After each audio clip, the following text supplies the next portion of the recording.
With doing what I was supposed to do when I was younger, stayed in school, followed all of the guidelines. I didn't see myself at almost 60 becoming homeless.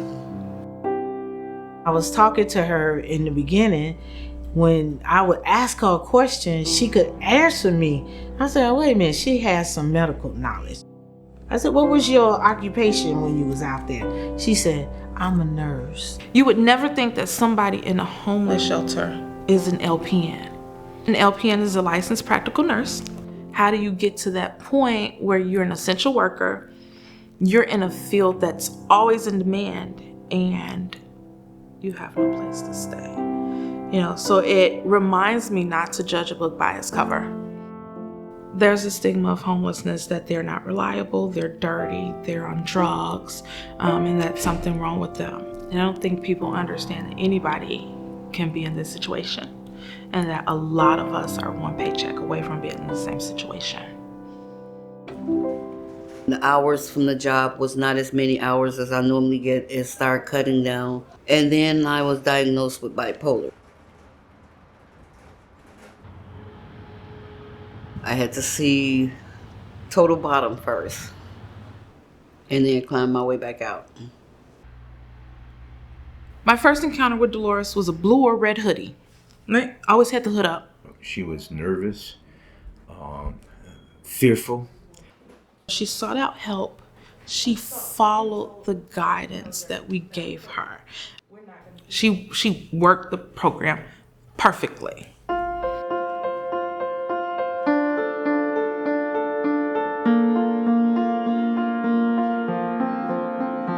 We take care of the whole person while they're here. We make sure that they understand what is happening to them, physically and mentally. They become healthy. They start to trust. Slowly and surely, she came up out of that hoodie. So I started introducing myself to everybody then. I need to know you and you need to know me.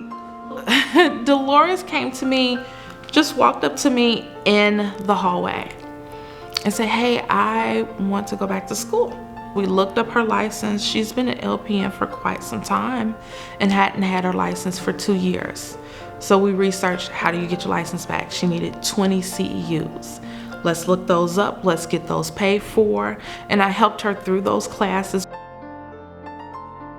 Her and I worked together collectively to work towards find her a subsidized housing situation based off the income limits that she had at the time.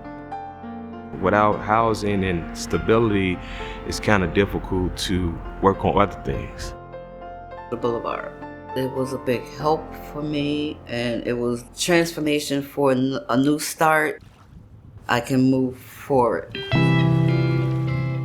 Taking care of yourself is like dropping a rock in the water and you see the ripples go out. But you've got to be that rock.